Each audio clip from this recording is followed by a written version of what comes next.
Good day, friends. Greetings in the name of Jesus Christ. We want to thank you again for this opportunity to follow on this video. We're continuing on the issues of the blended family. We're looking at the solutions to common challenges that are found in the blended families. Today, we want to look at finance and space, as we indicated in the past videos that they are part of the challenges. Right, before I get deeply into the finances, I want to say that may we understand that marriage, it's a contract. That's one thing that many people miss. Marriage is a contract. It comes with some legal aspects. So as a result, when you divorce, you via through some legal processes, then as a result, it has got some bindings in it. So when we talk of finances, we also need to look at that point of the legal aspects of marriage, because you will find that maybe when a couple divorces, they will go through court, which will make some judgment, and in these judgments there will be some certain agreements or conditions that need to be followed. Therefore, as a result, you may need to find out those things before you can settle with somebody. Let's focus a bit on that. I want to say, when we look in the issues of finances, we need to understand that it's possible that the man that you are marrying, he had a previous relationship, marriage or whatsoever, and maybe through the legal processes, he is obliged to pay some certain money to his previous spouse to support her. So as a result, you will find that when you are in the marriage already, then you discover that there are those monies that are having to be paid to that other person. Sometimes some men find it difficult to divulge everything. Then they will keep it secret and then be paying that support money secretly. Then when the wife discovers it, it becomes a problem. Sometimes you find that they say it, and then but in the process, the woman feels uncomfortable. Then at the end of the day, it becomes a challenge again. So we always say, before you can commit to marriage, there are few things that we have to discuss as far as finances are concerned. Number one, find out if the man is or not supporting the previous spouse or the ex-spouse. And then if he is supporting, how much is it? And how long is he going to continue supporting her? And find out how are you going to be involved in it. How is it going to impact you as you get into this relationship? Because if you don't talk about that, he might assume that those are common things, you might be expecting it, and then when you get into the relationship, you find that when you begin to see them, then it becomes a challenge to you. So sit down, talk, explore the expenses that the person is carrying, and then talk about your involvement in them and how long they are going to last. You also need to talk about supporting the children, whether the children are going to live with you or they are going to live with the other parent. You may find that there is some money that needs to go to the children. Find out those expenses, what money goes to the children, and how much is it, how long is it going to run. We look at some children are going into private schools, they have to pay monthly. So how much is it per month? That will help you to make a family budget. And then some are in the college, how long are they going to stay in the college? When are they going to finish? And then find out, discuss those things, and talk about if there is any need of adjustment to those expenses, because you may find that you get into this relationship and then you find that the expenses might be too much for this new blending family, or you might find that you have more income now. You might need to change the children from the school. Don't just do things without talking. So when it comes to the issues of finances, sit down first before you can even commit into marriage. Talk about these finances. As I've just said that marriage is a legal contract. It comes with some legal aspects. Sometimes you may need to consult with a legal advisor, consult your lawyer about those things when you have discovered them, as to how to deal with them as time goes on, because they might pose a challenge that will end up impacting on your relationship. As I said in the previous video, that we need to work or make our marriages a priority, because once the marriage is no longer there, then the family dies as well.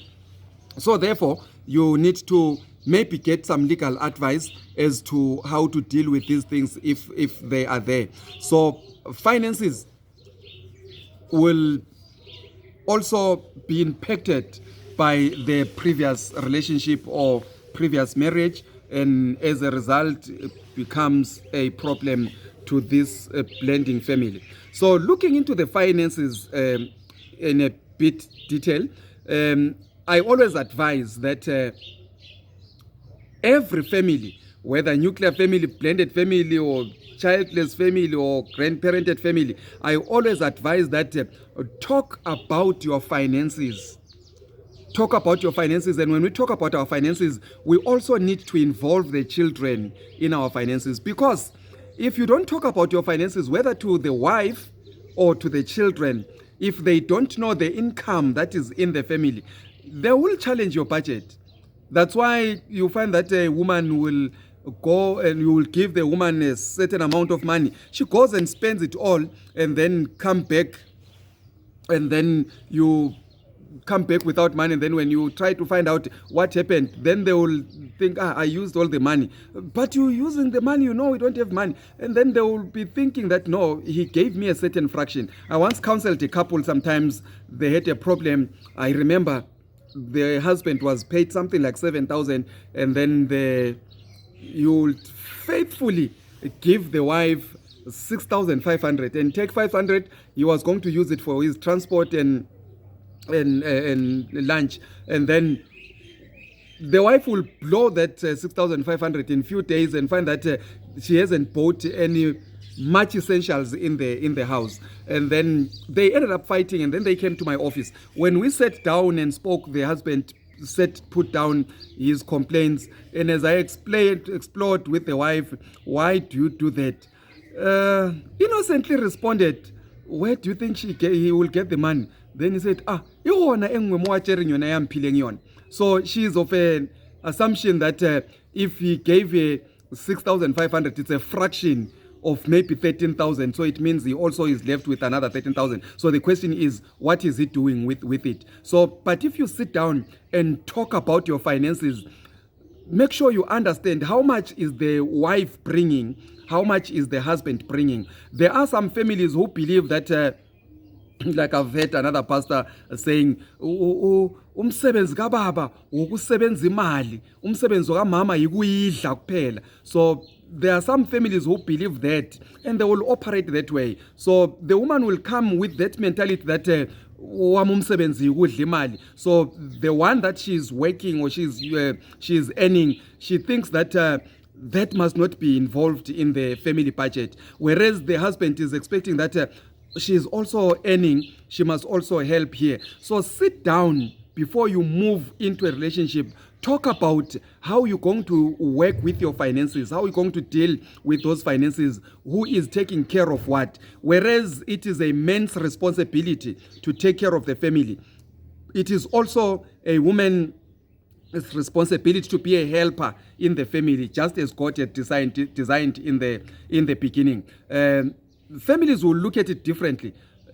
Some will prefer to do it this way, some will prefer to do it that way. But I want to say to you, sit down, have an agreement, have a consensus as to how you're going to spend your monies, as how you're going to distribute your budget. That will help you to have harmony in your family. Then involve the children also. When you involve the children, they also need to understand they might not be told the whole income, but they need to have an overview of what is happening in the family as far as finances are concerned. Then they will help you in the process. But otherwise, if you don't do that, you will buy an expensive shoe for a child and wait for 6 months and think, my mother has got money or my father has got money. And they will go out and kick the stones with the shoe because they have worn it for a very long time. And then in the process, it gets torn, damaged. And then you have to buy another one because they don't understand the strains, financial strains that are here. So involve the children when we talk about finances. That goes for each and every family. But as for the blended family, remember that they are coming with children from both sides who have got a certain history about finances from where they come from and how they were spent. So when they come here, obviously there will be changes, maybe changes for the best or changes for the worst. This family might be benefiting, this might be losing. But when for those that will be losing, they will feel prejudiced in the process and they will feel like they've been robbed. So therefore, if you sit down with them, show them the challenges that you have, the expenses that you have, and then it will be easy for them to understand and work with you in the process and help you in the process. And when you communicate with children about finances, use the language that they will understand, especially for the younger children.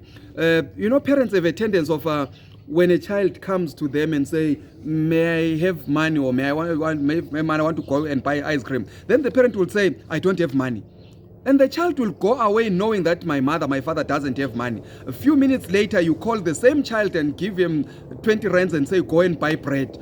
Then the child takes the 20 rands to go and buy bread. In the process, he is wondering, so this woman lied to me. She said she doesn't have money. Where did this come from? But if you talk in the language that they understand, the money that I have, it's for us to buy bread and eat as a family. Then they will know that the money is there for bread, but there is no money for ice cream. So then speak the language that the children will understand. Involve them in your finances. They will help you in the process. But as long as you think they are young, they don't understand, they will give you a problem, especially in the blended family, when they come from a family where finances were different from what they are going to be now. So talk about that.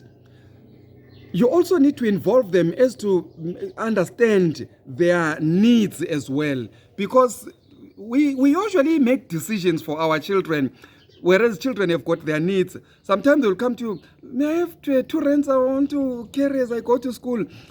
That's a message, that's a language to say to you, I need money to carry as I go to school. Not necessarily 2 rands. But if they understand the finances here and what is left after all the expenses, then they will help you in the process. So talk about your finances. Then it will help everybody in the family. Then let's look at space. The challenge most of the times with space is that you will find that maybe, let's say, for example, you getting married to a man or a woman that was divorced and they had a house and maybe the woman was left in the house. Then you decide that you're going to move into this house. If this woman had 2 children and the man also brings 2 children, the children of this woman will feel that their space is being invaded and they will feel crowded, and that will impact on the relationship between the children.